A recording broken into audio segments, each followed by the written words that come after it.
우리 신자들을, 크리스찬들을 예배자로 훈련시키기 위한 중요한 것 중에 하나는 예배 순서 중에 어떤 한 순서도 그냥 흘러가는 순서가 있으면 안 된다라는 거예요. 우리가 모든 예배의 순서에는 다 주님께서 예배를 통해서 우리에게 원하시는 것이 있기 때문에 하나님이 가장 싫어하는, 하나님 받지 않는 예배는 그냥 입만 움직이는 예배예요. 하나님은 우리의 마음을 찾으시고 또 마음이 동하면 우리의 행동도 따르기를 원하시고 이것이 삼박자가 맞아야 하기 때문에 여러분들이 예배할 때 그냥 이렇게 스쳐 지나가는 순서가 절대로 없도록 하세요. 그러면 여러분에게 더 큰 은혜가 있을 것이고, 그리고 모든 순서를 통해서 여러분이 하나님을 더 알게 되고 발견을 하게 될 거라는 겁니다. 네. 여러분 다시 우리 다음 주 예배 임할 때는 사도신경을 꼭 외워서 하자. 예배로 하자. 네. 그리고 모든 것을 우리가 앞에 있는 걸 다 함께 공동으로 읽을 때는, 우리가 혼자 읽을 때는 뭐 빨리 읽던 느리게 읽던 무슨 상관 있겠어요? 근데 우리가 예배는 다 함께 공동체로, 네, 공동으로 하는 거거든요. 그러면 천천히 묵상하면서 네, 이걸 해야 합니다. 네, 누구 한 명만 하는 것이 아니라 우리가 다 같이 공동으로 하는 거기 때문에 네, 천천히 우리가 묵상하면서 이렇게 해야 돼요. 청찬식을 이렇게 할 때도 성찬 교동문을 하던 앞에 있는 거를 우리가 다 함께 읽던 어떻던 그렇게 해야 됩니다. 여러분 여기 교회에 우리가 7명으로 예배드리고 있지만 하나님이 부흥을 주셔서 여기 이제 갑자기 어느 날 우르르 10명이 예배드리러 온다고 생각해 보세요. 우리는 다 이제 기신자거든요. 그러면 예배에 처음 오는 사람들은 예배를 훈련받아서 예배 안으로 들어오는 게 아니라 가랑비에 옷깃이 젖듯이 예배 안으로 들어옵니다. 이게 사실은 성경적인 예배 훈련이에요. 뭔가를 머리로 예배에 대해서 알아서 이론이 생겨서 행함이 나오는 게 아니라 예수님의 그 훈련 방법은 예수님이 먼저 몸소 딱 보여주시면 사람들이 모델링하는 거예요. 먼저 믿은 사람들이 어떻게 예배하나, 성찬에 참여한다는 건 어떤 건가, 우리가 하는 걸 이렇게 보면은 사람들은 거기에 이렇게 자연스럽게 들어가는 것이 신앙의 훈련이에요. 그 다음에 이론을 훈련받고 공부도 하고 이렇게 하는 것이 성경적인 훈련 방법이에요. 그래서 우리가 뭐 어차피 우리 맨날 여기서 대여섯 명 예배 드리는데 뭐 어떻게 해도 어때? 라고 생각하면 안 되고, 한 명이 이 자리에서 예배를 드리더라도 주님 앞에 드릴 때는 정성껏 예배를 해야 되고, 또 하나는 여기 이제 앞으로 새로운 사람들이 예배 자리에 올 때 우리가 먼저 예배자 된 사람으로서 그들에게 내가 예배를 가르치는 것은 목사님이 설교해서 가르치는 게 아니라 모든 성도들이 먼저 예배자 된 사람들이 예배하는 모습을 눈으로 보고 영향을 받아서 예배 안으로 들어온다는 걸 꼭 기억하셔야 돼요. 그렇게 우리가 인식을 하고 예배를 드릴 때 우리 자신의 예배도 달라져요. 매너리즘에 빠지지 않고 그냥 한 번의 예배로 52분의 1의 예배로 n분의 1의 예배로 지나가지 않고, 사실 그렇잖아요. 옆에 있는 분 한번 얼굴 보세요. 이 사람 내일 살아있을지 어떻게 알아요? 웃을 일이 아니죠. 우리가 생사화복을 우리가 아무도 예측하지 못하거든요. 그럼 오늘이 주님 앞에 드리는 마지막 예배라고 생각해 보세요. 이렇게 예배해도 괜찮겠어요? 너무 아쉽지 않겠어요? 그러니까 특히 주일 예배잖아요. 일주일에 한 번의 예배고, 또 오늘 특별히 추수감사주일에 예배를 드리잖아요. 네, 추수감사주일 1년에 한 번밖에 없어요. 그럼 이 한 번의 예배를 우리가 주님 앞에 정성껏 예배하라 라고 주님께서는 우리에게 말씀하십니다.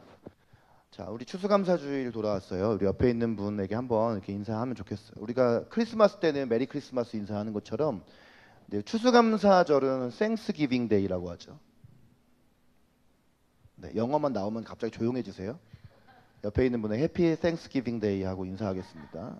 양옆에 있는 분들에게. 네. 양옆에 있는 사람한테 하랬더니 딱 양옆에 있는 사람한테만 해. 다른 분들에게도 인사하시고. 오늘 추수감사주일 맞아서 함께 추수감사의 의미에 대해서 함께 하나님 말씀을 나누겠습니다.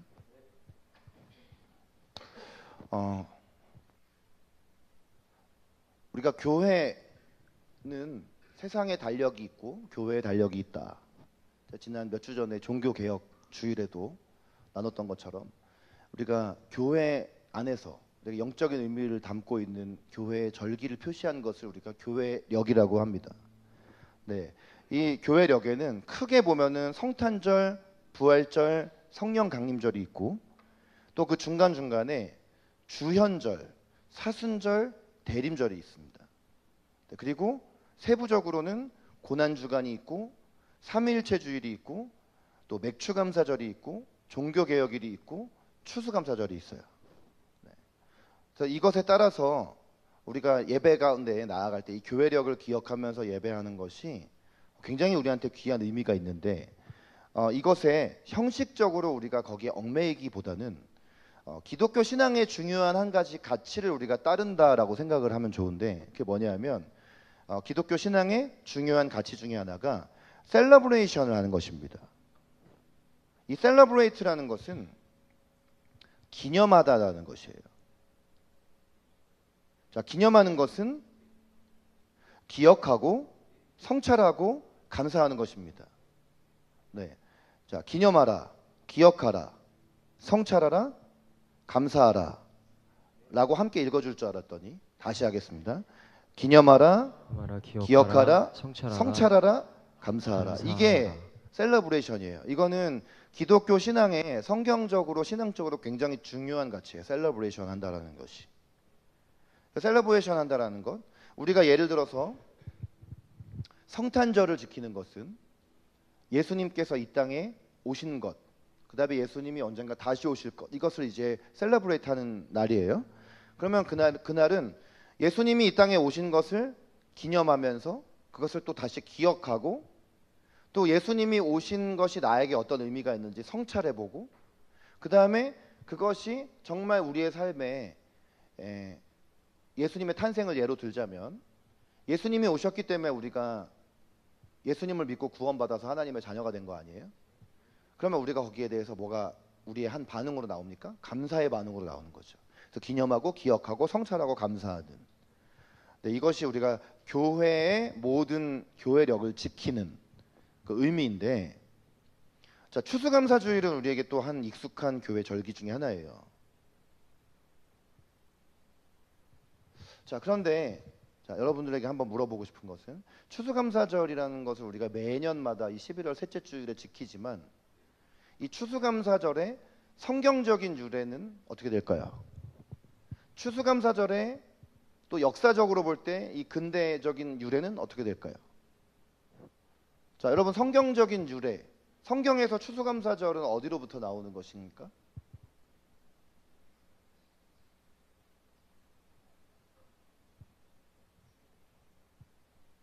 출애굽 또 그러니까 이거 보세요. 여기 대부분 다 모태신앙인데 그럼 여러분의 나이 숫자만큼 지금 추수감사절을 지켰다는 얘기인데 그리고 저는 가능한 추수감사주일마다 추수감사의 의미에 대해 설명을 했습니다. 교회에서. 네, 근데 우리는 잊어버리려고 설교를 들어요. 추수감사절의 역사적인 유래는 어디에 있어요? 네, 청교도들로부터 시작이 된 겁니다. 자, 오늘은 좀 설교를 듣고 한번 1년 동안 기억을 해봅시다. 옆에 있는 분에 축복하십시오. 설교를 듣고 꼭 기억하십시오. 네. 자, 추수감사주일이라는 추수감사절이라는 말에 추수라는 말이 들어있어요. 추수는 농사 지을 때 쓰는 말이에요. 이 추수라는 말은 농사 지은 농경사회에서 쓰는 말이거든요. 근데 지금 우리가 사는 시대는 농경사회가 아니에요. 우리가 뭐 시골교회라면 몰라도 여기 지금 여러분 가정에서 농사 짓는 가정이 있군요. 네. 근데 우리가 보통 대개가 우리가 농경사회는 아니잖아요. 현대사회는 보통 우리가 각자의 직업을 가지고 일을 하는 그런 사회인데 여전히 우리는 추수감사절을 지켜요. 네, 이 농경사회가 아닌 현대에서 추수감사절은 어떤 의미일까? 자, 오늘 이런 부분들에 대해서 함께 나눠보려고 하는 것입니다. 자, 많은 사람이 추수감사절에 대해서 이 성경적인 유래를 잘 알지 못하는데 구약시대 이스라엘 백성을 보면은 이스라엘 안에는 7대 절기가 있습니다. 네, 그 7대 절기 안에는 각각의 중요한 의미가 있어요. 유월절, 무교절, 초실절, 칠칠절, 나팔절, 속죄일, 초막절 이렇게 7대 절기라고 하고 또 이 중에서도 더 중요한 3대 절기로 유월절, 칠칠절, 초막절 이렇게 세 개를 지킵니다. 보시는 것처럼 이제 유월절, 그다음에 초실절, 초막절 이렇게 세 개 아주 중요한 유월절, 칠칠절, 초막절 이렇게 3대 절기를 지키는데 보통 이제 우리가 맥추 감사주일은 칠칠절에서 나온 것이죠. 네. 네. 그런데 이제 그 추수감사주일은 이 마지막 7대 절기 중에 맨 마지막에 속하는 초막절로부터 우리가 그 유래를 찾는 것이 좋아요. 왜냐하면 이 초막절이라는 날이 이제 이 초막절이라는 말 자체를 보면 초막이라는 단어 나오잖아요. 초막. 이 초막절은 혹은 초막 혹은 다른 말로 장막이라고도 하는데 이 날은 어떤 날이냐면 하나님께서 이스라엘 백성을 이집트 애굽에서 인도하신 후에 광야 생활을 하게 되잖아요. 광야라는 곳은 이제 아무것도 없는 곳이란 말이죠. 근데 이 아무것도 없는 광야 생활 중에 초막을 짓게 하시고 초막에 살게 하셨어요. 그러니까 사실은 광야는 아무것도 없어서 거기서는 살 곳도 없고 먹을 것도 없고 아무것도 없는 그런 곳인데 하나님께서 광야에서 만나와 메추라기로 인도하시고 낮에는 구름 기둥으로 밤에는 불 기둥으로 인도하시잖아요. 뿐만 아니라 그들이 거주할 곳이 없을 때 그들을 장막 짓게 하셔서 그 장막 안에 거주를 하게 하신단 말이에요. 근데 하나님께서 이렇게 그들을 광야 한가운데서도 생존하게 하신 것에 대해서 대대로 이스라엘 백성이 그날을 기념하면서 아무것도 없는 광야에서도 하나님께서 그들을 생존하게 하셨다. 이것을 너희들이 기념해라. 그 날이 이제 초막절인 것이에요.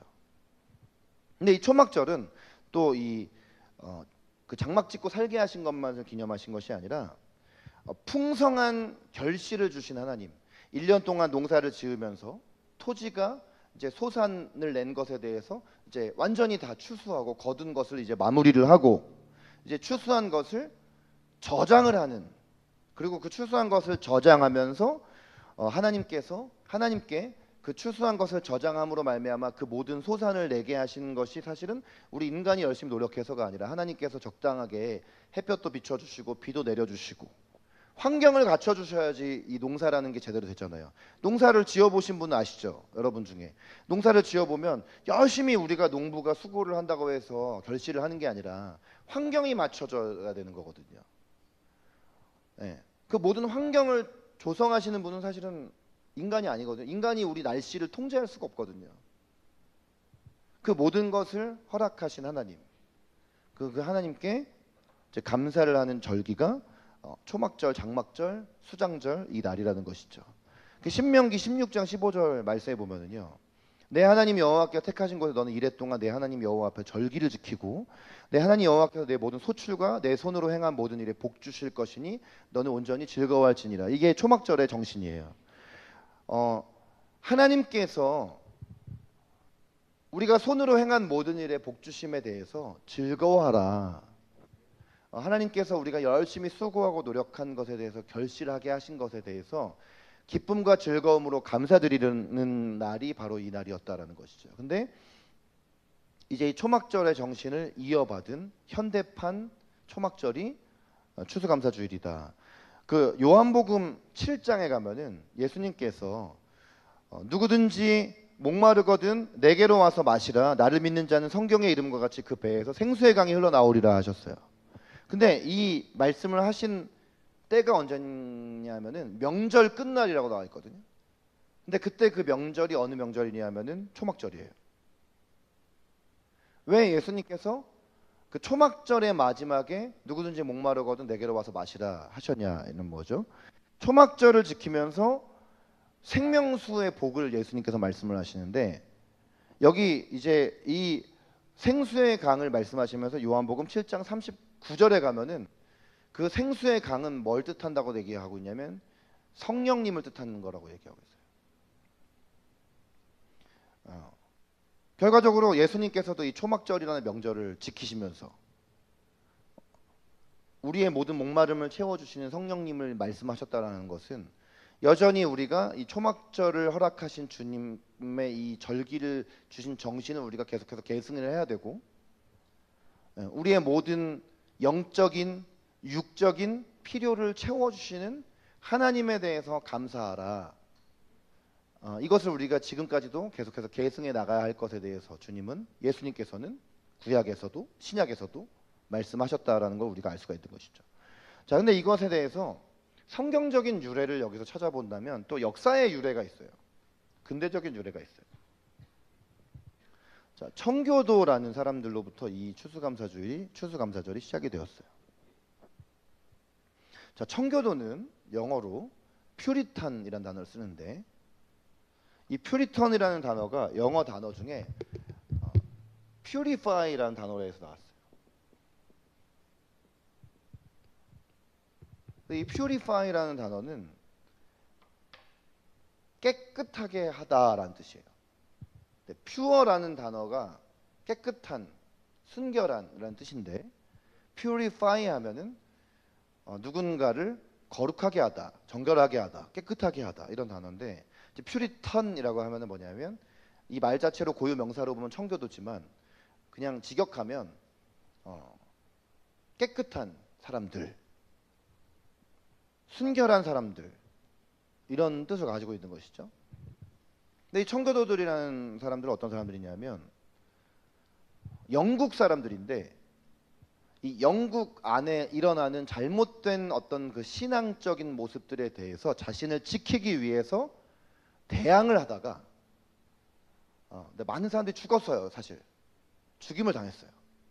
그 막 핍박이 있고 죽임을 당하고 이러니까 사람들이 영국 안에서 계속 살 수가 없잖아요.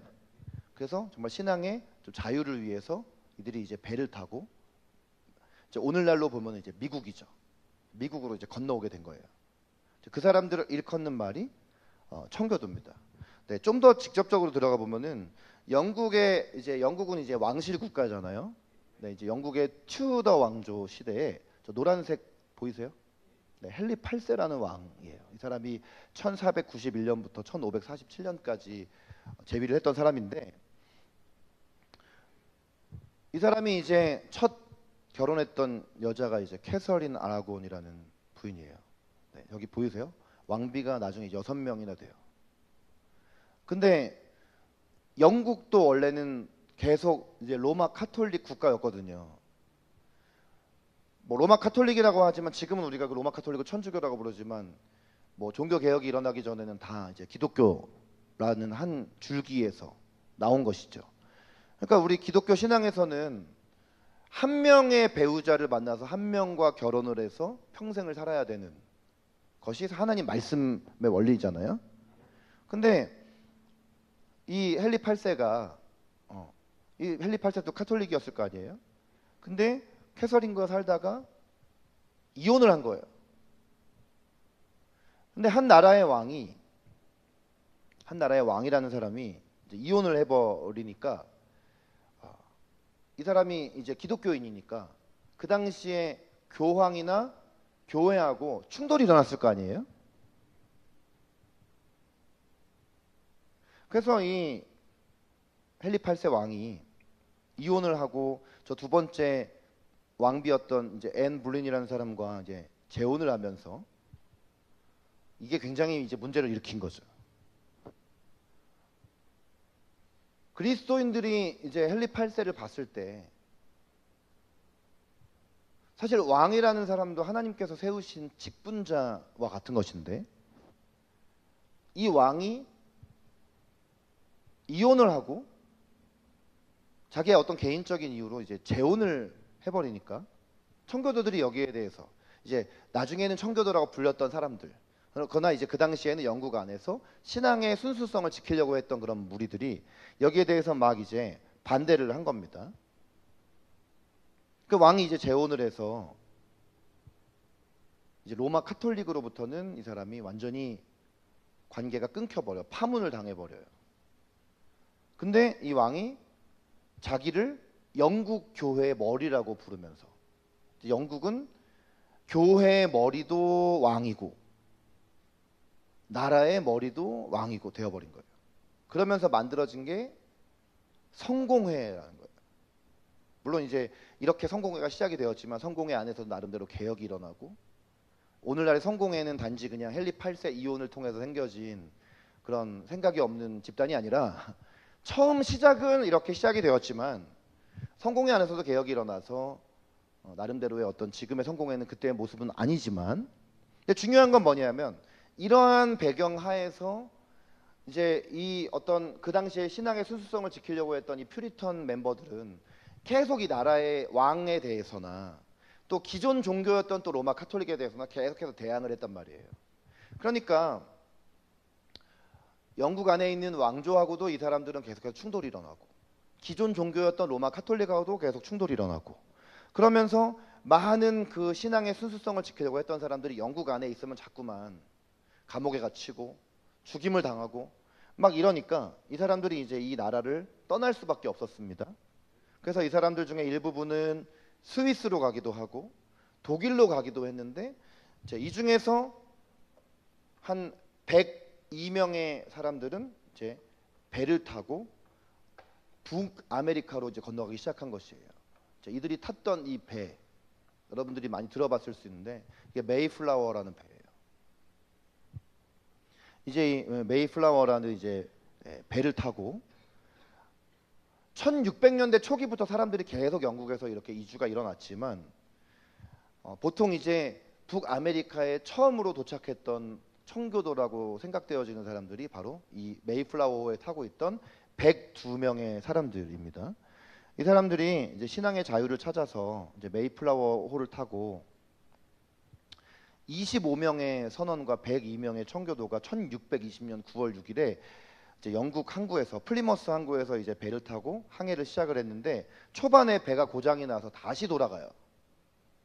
그러다가 한 달이 지나고 다시 이제 이 메이플라워호를 타고 이제 출발을 하는데, 남자가 78명, 여자가 24명, 전체 102명이 출발을 했는데 항해를 하다가 한 명이 사망을 하고 한 명이 출생을 해요. 그래서 이 102명이 계속 이제 배를 타고 가다가 1620년 11월 11일, 거의 배가 출발한 지 2달째 되던 때에 이제 미국 매사추세츠에 있는 플리머스라는 곳에 이들이 정착을 하게 되어집니다. 63일 동안을 이 배를 타고 항해를 했고, 전체 이 배가 운항했던 길을 다 더해보면 5,440km, 굉장히 멀고 긴 아주 위험한 항해를 한 것이죠. 항해를 하는 동안 이 사람들은 저 배 안에 있으면서도요, 신실한 신앙인이었기 때문에 계속해서 주님 앞에 찬양을 하고 기도를 하고, 또 이들이 도착했던 날이 토요일이었다고 해요. 그럼 토요일이었어도 지금 배가 정착을 했으니까 빨리 내려야 하는데, 이 사람들은 다음 날이 주일이기 때문에 배에서 내리지 않았대요. 그리고 주일까지를 그 배 안을 계속 있으면서 그 주일날 예배를 드렸다고 합니다. 자, 그리고 이 사람들이 내렸던 때가 11월이었잖아요. 11월 중순, 11월 16일에 정착을 했잖아요. 근데 이제 내려 보니까 그 북미 대륙이 너무나 바람이 세고 춥고 질병도 심하고 식량도 부족하고, 또 원래 이 지역에 살고 있던 원주민들이 낯선 사람들이 오니까 막 이 사람들을 또 괴롭히고, 막 들짐승들이 와서 막 또 공격을 해오고, 집도 없고, 이런 상태로 이 사람들이 한 3개월 정도를 계속 있었던 거예요. 그러면서 102명 중에 절반이 이제 3개월 이내에 다 죽어버려요. 그리고 이제 1621년 그 다음에 봄이 찾아오니까 이제 남았던 이제 생존해 있던 이 청교도들이 하나님을 향한 믿음을 가지고 이제 아무것도 없었던 그 밭 위에다가, 땅 위에다가 밭을 이제 일구고 씨를 뿌리고 가꾸어서 이제 봄이 지나고 여름이 지나고 이제 가을이 되어서, 사실은 여러분 여기까지 과정을 생각을 해보세요. 영국에서 신앙 지키려고 하다가 엄청난 핍박을 당해서 배를 타고 또 출발했다가 또 배가 또 다시 복귀를 했다가 또 그 배를 타고 한참 동안, 한 2달 동안의 기간 동안을 배를 타고 오면서 한 명이 죽고 또 한 명이 살아나고, 또 배에서 내렸지만 너무나 많은 위험과 어려움들 가운데 생존을 했어요. 반은 죽었어요. 근데 그 과정에서 씨를 뿌리고 밭을 일구어서 이제 가을이 되었는데 생각한 것보다 훨씬 더 엄청난 수확을 거둔 거예요. 얼마나 감사합니까? 그래서 1621년 가을에 하나님께 가장 처음으로 이들이 거두었던 곡식 그리고 채소 이것들 중에서도 가장 최고로 좋은 것들을 하나님 앞에 이렇게 올려드리면서 예배를 드렸거든요. 그 예배가 무슨 예배냐면 땡스기빙 예배예요. 그게 첫 추수감사주일.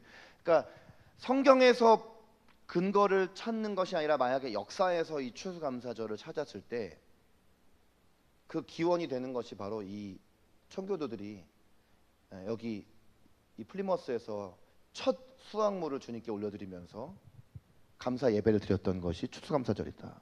그래서 이날 1621년 가을에 이날에 하루 종일 하나님께 찬양하고 기도하고 말씀을 묵상하고 또 이 사람들이 이제 여기에 정착을 하면서 이 북미의 신앙의 개척자로서 철저하게 주의를 지키고 또 철저하게 자신의 모든 수확의 10분의 1을 하나님께 먼저 올려드리고 또 말씀과 기도 생활을 하고 이러면서 이들이 이 미국 안에서 여러분 미국의 출발이 바로 이 사람들을 통해서 시작이 된 거잖아요. 네, 미 대륙을 처음 발견한 사람은 컬럼버스지만 이 미국 안에서 미국이라는 한 나라를 세워갔던 것은 이 청교도들이란 말이죠. 물론 미국이 지금 많이 신앙에서 멀어져 있는 것은 현실이지만 그래도 미국 안에 신앙적인 가치가 지금까지 이렇게 흘러올 수 있었던 것이 이들 때문이라는 것이죠. 그리고 이 청교도들이 아니었으면 미국에서 우리나라로 선교사도 보내지도 않았겠죠. 그러니까 사실은 이 청교도가 있었기 때문에 우리 대한민국에도 복음이 들어올 수가 있었던 것입니다. 미국 선교사가 우리나라에 왔기 때문에 우리가 복음을 받아들였기 때문에요. 자, 그래서 이제 이 1621년 가을에 첫 추수감사주의를 지킨 다음에 계속해서 이것을 지키다가 2년이 지나서 1623년 가을에 이 매사추세츠 주지사였던 사람이 윌리엄 브래드포드예요. 이 사람이 이제 감사절을 3일 동안 지킬 것을 공포를 합니다. 자, 한번 저기 있는 글들 한번 읽어보시겠어요? 한번 소리 내어서 읽어보겠습니다. 시작. 우리의 위대한 하나님 아버지께서 이안 옥수수, 밀, 원두콩, 콩, 호박 및 채소를 풍성히 수확하게 하셨고 숲과 바다에는 물고기와 조개가 넘치도록 하셨습니다. 그분은 황무지와 질병으로부터 우리를 보호해 주셨고 우리 양심에 하나님을 예배할 수 있는 자유를 주셨습니다. 이제 저는 여러분과 순례자 모두에게 선언합니다. 우리 순례자들이 필그림에 정착한 지 세 번째인 해인 1623년 11월 목요일 아내와 아이들과 함께 모두 언덕에 앉아 여러분의 목사의 말씀을 들으며 전능하신 하나님의 모든 축복으로 인해 그분께 감사를 올려드립니다. 네. 네. 자, 이렇게 공포를 함으로써 처음으로 이제 추수감사절을 3일 동안 지킬 것을 미국 안에서 공포를 한 것이에요. 그리고 이제 1789년 10월 3일이 되어서 미국의 첫 번째 대통령이었던 조지 워싱턴이 이제 한참 100년여가 지나고 나니까 이제 미국이 제대로 이제 나라로 세워지게 되었고 첫 대통령인 워싱턴 대통령이 전능하신 하나님의 섭리를 인정하고 그분의 뜻에 순종하고 그분의 은택에 감사하며 그분께 보호와 은총을 겸손히 간구하는 것은 모든 국가의 의무입니다. 이러면서 전 미국 국민이 감사절을 지킬 것을 공포를 한 것이죠. 그리고 16대 대통령이었던 링컨 대통령이 이제 매년마다 정기 감사절로 지킬 것을 의회에 제안을 했고 의회가 이것을 가결을 해서 미국은 추수감사절이 국가 명절이죠. 신앙의 의미를 담겨 있는 추수감사절을 국가적으로 지키는 나라가 된 것이죠. 해마다 11월 마지막 주 목요일을 미국은 추수감사절로 지키고 있는 것이죠. 자, 우리나라는 1908년에 예수교 장로회 2회 노회에서 처음 정해져서 지금까지도 이것이 계속해서 지켜오고 있는 것입니다. 자, 이것이 이제 추수감사절의 성경적인 그리고 근대적인 유래입니다. 자, 그러면은 이 추수감사주의를 동경사회가 아닌 현대에서 지킬 때 우리는 어떤 의미로 이것을 생각을 해야 되냐라는 것이죠. 감사라는 것은 받은 은혜에 대한 고마움에 대한 표현이다라고 정의 내려지고 있습니다. 중요한 것은 뭐냐면은 표현이에요. expression. 네, an expression of appreciation. appreciation이라는 거는 고마움을 뜻한 거죠. 자, 우리가 누군가에게 감사를 한다라는 것은 그분이 나에게 어떤 사랑, 어떤 은혜를 주셨어요. 그러면 우리는 마음 안에는 누구나 다 고마움이라는 그 마인드가 생겨요. appreciation이라는 게 생겨요. 근데 그것을 그냥 마음에 이렇게 가지고 있는 것은 감사가 아니에요. 그럼 이 고마운 마음에 대해서 이것을 바깥으로 익스프레스하는 거예요. 표현하는 거예요. 그게 감사예요. 중요한 것은 우리가 감사를 표현하는 것입니다. 자, 그럼 우리가 어떻게 감사할 것인가? 우리가 어떻게 하나님께 감사를 표현할 것인가? 이것이 오늘날의 우리 추수감사절에 생각해 봐야 될 이슈입니다. 가장 중요한 것은 우리가 오늘 이 추수감사절에 감사하는 마음을 갖는 것이에요.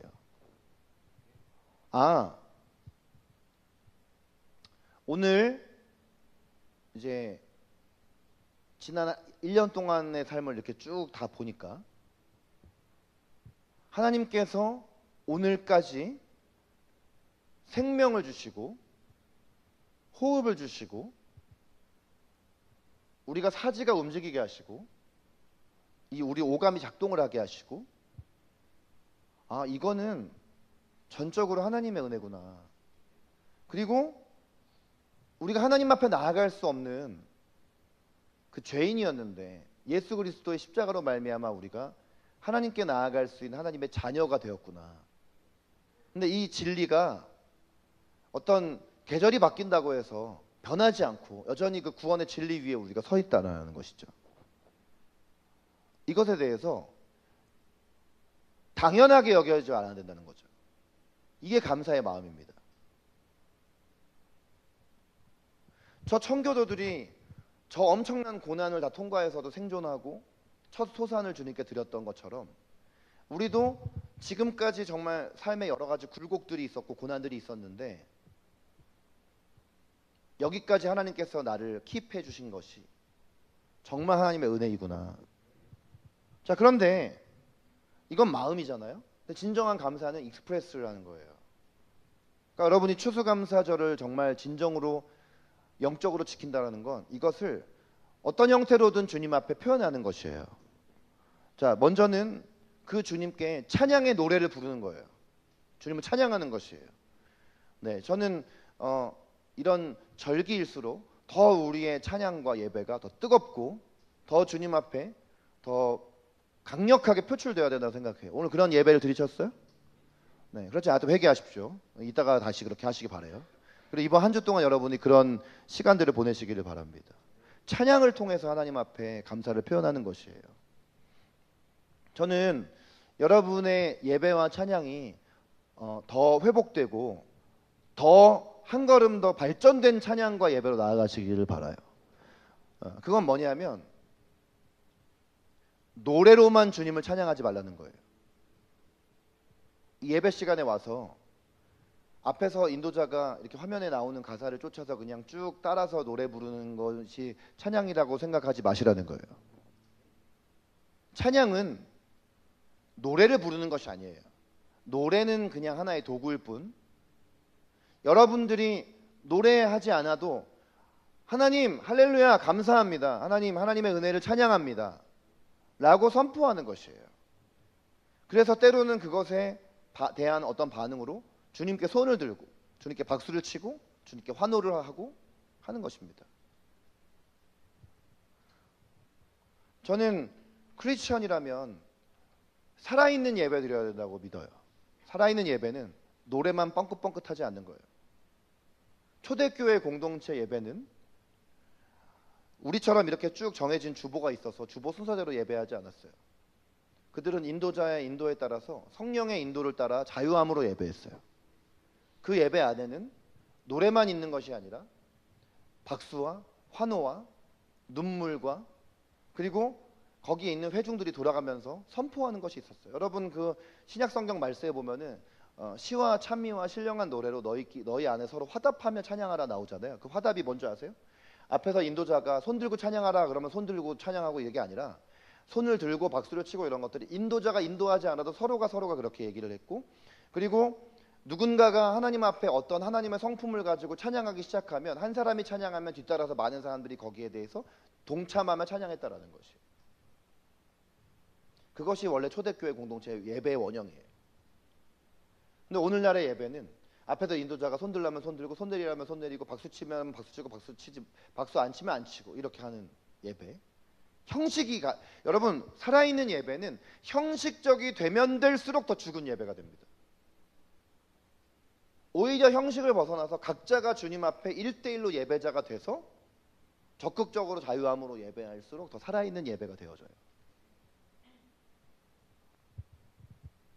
이 회중석에서 저도 이렇게 찬양을 하고 예배를 하고, 저도 어떨 땐 인도하고 저도 어떨 땐 회중석에서 예배를 하는데, 제가 찬양하다가 이렇게 막 혼자 박수 치거나 막 소리 지르고 막 주님 앞에 선포하고 그러면은 우리 교회 교인들이 가끔 저를 쳐다보세요. 이렇게 왜 저러지? 목사님이 앞에서 저렇게 하라고 하지도 않았는데. 저는 저희 교회 예배에서 제가 먼저 예배자가 돼서 그런 예배 안에 형식성을 뚫기 위해서 그렇게 하는 거예요. 우리는 다 너무 형식적인 예배에 이렇게 익숙해져 있거든요. 근데 이런 사람들이, 제가 자꾸 얘기하지만 저 흠뻑쇼 같은 데 가면은 미친 예배자가 돼요. 거기서는 누가 시키지도 않았는데 다 소리 지르고 뛰고 난리를 쳐요. 근데 교회 오면 다 얌전해지세요. 공연장에 가거나 게임을 하거나 스포츠 경기를 관람하러 가고 그러면 거기서는 다 누가 시키지도 않았는데 다 초대교회 공동체처럼 예배자가 됩니다. 하나님을 예배하지 않을 뿐이에요.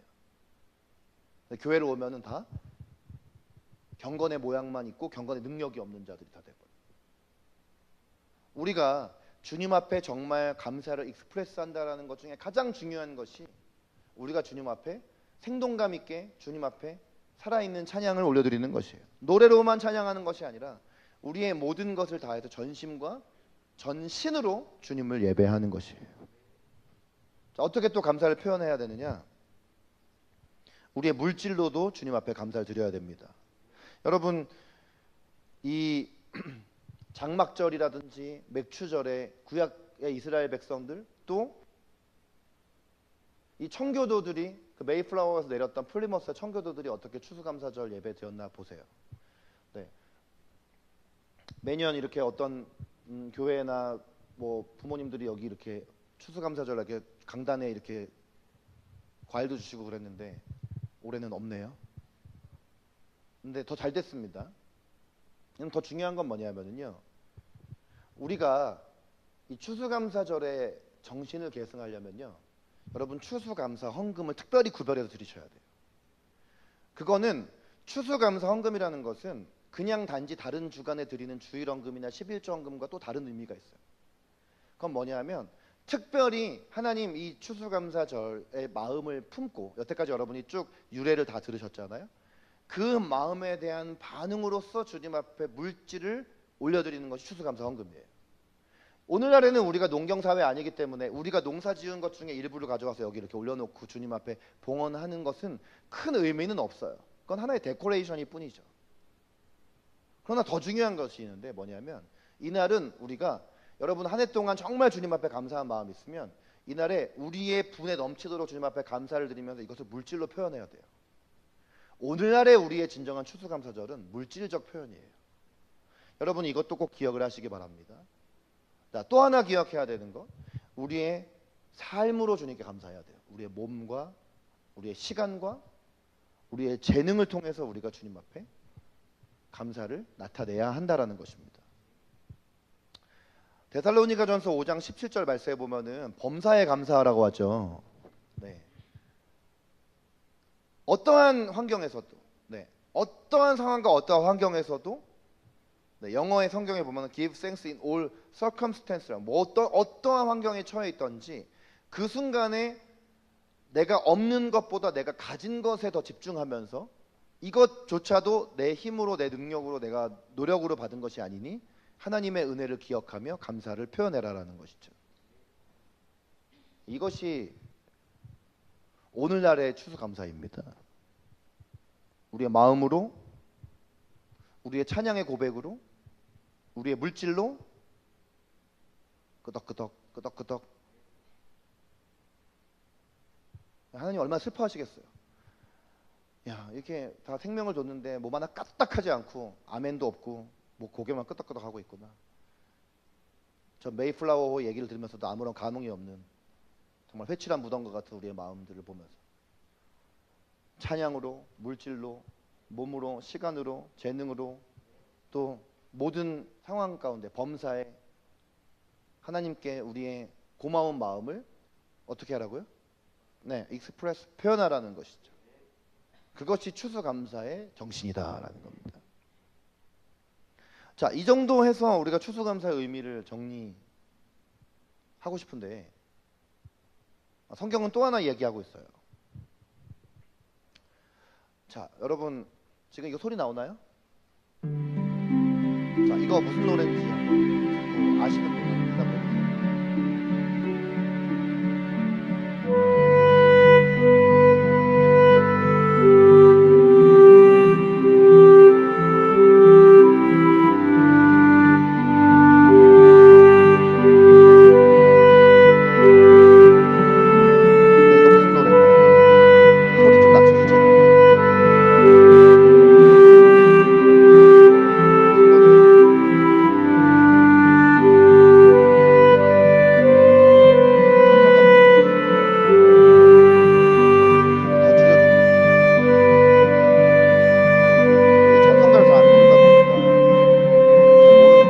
찬송입니다.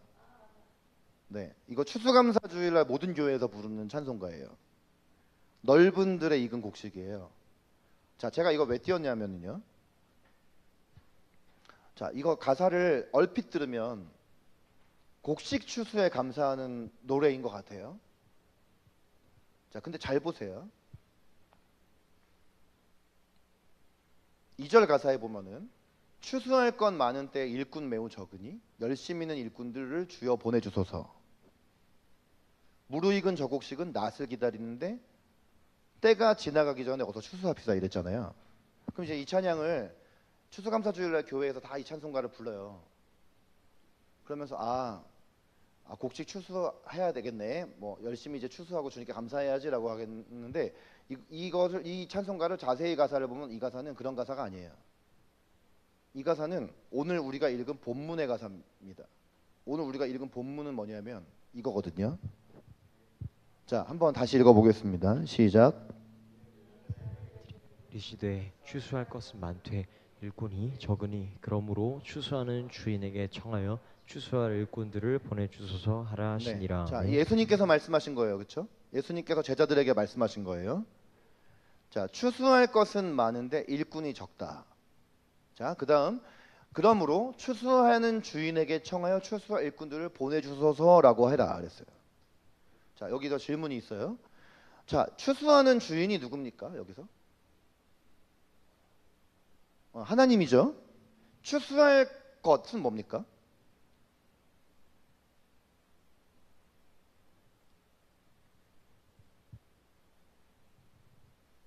네, 잃어버린 영혼이에요. 믿지 않는, 예수님을 믿지 않고 하나님의 집에서 잃어버려진 영혼을 말하는 거예요. 그러니까 성경에서 추수하면은요, 신약 성경에서 나오는 이 추수라는 단어의 의미가 영혼의 추수를 말하고 있어요.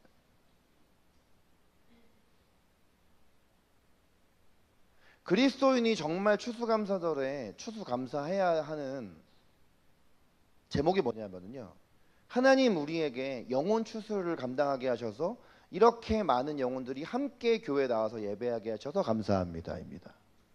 네, 그런데 우리 교회는 부끄럽죠. 지난 한 해 동안 우리는 영혼을 추수를 한 명도 못했어요. 오히려 영혼을 잃어버렸습니다. 여러분, 그 요한복음 4장 35절 말씀에 보니까요. 예수님 이런 말씀을 하세요. 너희 눈을 들어 밭을 보라. 희어져 추수하게 되었도다 그랬어요. 이게 무슨 말이냐면요. 오늘 마태복음 9장 말씀과 요한복음 말씀을 엮어보면은 여러분 이번 한 해 동안 전도 시도해 보셨어요? 네, 근데 여기 전도 시도 안 해본 분들도 많잖아요. 그리고 전도도 그냥 어느 때 좀 필코 쳤을 때 몇 번 하다가 그냥 안 하기도 하고 막 이러잖아요. 근데 이런 우리의 마음 안에 어떤 마음이 있냐면 에이 사람들은 예수님 안 좋아할 거야. 사람들은 교회 싫어할 거야. 이런 생각이 있어요. 근데 여러분 이런 생각이 얼마나 나쁜 생각인 줄 아세요? 예수님의 이 요한복음 4장 35절 말씀을 정면으로 부정하는 그런 생각이에요. 성경 신약 성경 당시나 지금을 비교했을 때 신약 성경의 시대나 지금 시대나 청교도들이 살던 시대나 동일하게 예수님을 믿는 사람들에 대한 방해와 어려움들이 있었어요. 근데 하나님의 말씀은 1.1획이라도 변한 적이 없잖아요. 근데 예수님은 뭐라고 말씀하셨냐면 밭을 보래요. 밭이 지금 희어져서 추수하게 되었대요. 이거는 곡식 농사에 대한 말씀이 아니에요. 이건 무슨 말씀이냐면 지금 사람들의 영혼을 봐라. 수많은 영혼들이 지금 누군가 와서 예수 믿으세요라고 말하고 우리 교회로 오세요라고 말하는 거를 기다리고 있다라는 말씀이에요. 근데 왜 추수가 이루어지지 않느냐? 기존의 예수님을 믿는 신자들 안에 예수님을 믿고 싶어하는 사람들이 없을 거다라는 그 부정적인 생각이 꽉 차서 추수하려는 시도조차도 안 한다는 거예요. 그리고 그 마음의 기절을 보면은 사실은 하나님의 말씀에 대한 불신과 또 하나는 누군가로부터 거절당하기 싫은 마음이 깔려 있다는 거예요. 근데 예수님께서는 뭐라 하세요? 지금 밭이 휘어졌다고 하는 거예요. 그리고 추수할 주인에게 청해라. 하나님께 기도해라. 뭘 청하라 하냐면 추수할 일꾼들을 더 많이 일으켜달라고 기도해라.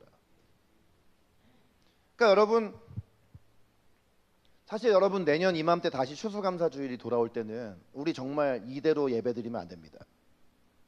이거는 제가 단지 교회를 불리기 위해서 하는 말이 아니에요.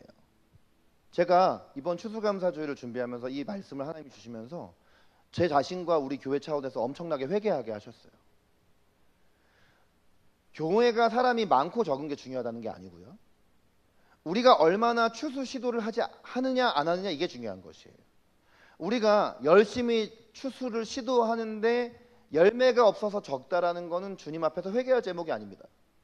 그러나 추수를 시도조차도 안 했다라는 건 이거는 분명한 주님의 말씀에 대한 우리의 불신과 불순종이라는 걸 우리가 인정해야 해요. 물론 우리 이 자리에 함께 예배하는 자들이 이렇게 있다라는 것에 대해서 감사해야겠지만 정말 중요한 건 우리가 살아가면서 하나님께서 이미 이 밭을 희게 이렇게 만드신 이 영적인 것 눈으로 이것을 바라본다면 우리는 낫을 들고 나가서 추수를 해야 한다는 것이죠. 그건 뭐냐? 복음 전도를 해야 한다는 거예요. 여러분 이 말씀을 믿으시기를 바라요. 예수님께서는 이미 밭이 휘어져서 지금이 추수의 때라고 말씀하십니다. 여러분의 신앙이 연약하든 견고하든 상관없습니다. 성경은요, 예수님을 믿은 지 얼마 안 된 사람은 추수할 수 없다라고 써 있잖아요. 남녀노소, 신앙의 수준과 상관없이 예수님을 믿는 모든 사람들은 다 예수님의 이 말씀이 적용되어지는 것입니다. 그러므로 여러분 오늘 추수감사주일에 여러분이 여러분의 감사의 제목을 가지고 주님 앞에 감사하는 것도 해야겠지만 한 가지는 영혼을 우리가 주님 앞에 열매로 올려드릴 수 있도록 여러분 자신이 추수할 일꾼이 되고 또 더 많은 추수할 일꾼을 보내달라고 우리가 기도하는 것이 지금 우리 시대의 진정한 추수감사라는 걸 여러분이 꼭 기억을 하셨으면 좋겠어요. 자, 추수감사주일 오늘 설교의 결론은 이것입니다. 우리의 한 해의 모든 소산에 대해서 우리가 감사하며 장막절을 지켰던 이스라엘 백성의 마음으로 뭘 적기보다는 아멘 할 것 같은데 뭘 이렇게 설교를 적는 것에도 자유하세요. 난 설교를 적는 건 좋지만 그거보다는 하나님이 내 입술로 반응하기를 원하실 것 같아요. 네, 그 정말 장막절을 지킨 이스라엘 백성의 마음과 또 신앙의 자유를 찾아서 영국을 떠나 북미에 정착해서 수많은 고난 가운데에서도 첫 추수감사절을 지켰던 청교도의 신앙으로 한 해 동안 우리를 인도하신 하나님의 사랑과 은혜를 당연하게 여기지 않고 하나님께 감사하고 찬양하며 구체적으로 우리의 감사를 표현하는 이번 한 주가 되기를 소망합니다. 네, 마음으로, 찬양으로, 물질로, 몸으로, 시간으로, 재능으로, 그리고 범사에 하나님 앞에 그 고마운 마음을 표현하는 이번 주가 되시기를 축복하고요. 아멘. 더불어 일용할 양식을 위해서만이 아니라 하나님께서, 예수님께서 이미 예비하신 영혼의 추수를 감당할 수 있도록 기도하십시오. 아멘. 하나님, 이번 추수감사주일에는 우리가 우리의 마음으로 우리 삶에 대해서만 주님 앞에 감사했지만 다시 돌아오는 이 추수감사절에는 내가 잃어버린 영혼에게 복음을 전함으로 영혼을 주님 앞에 열매로 올려드릴 수 있는 추수감사절이 되게 하여 주시옵소서.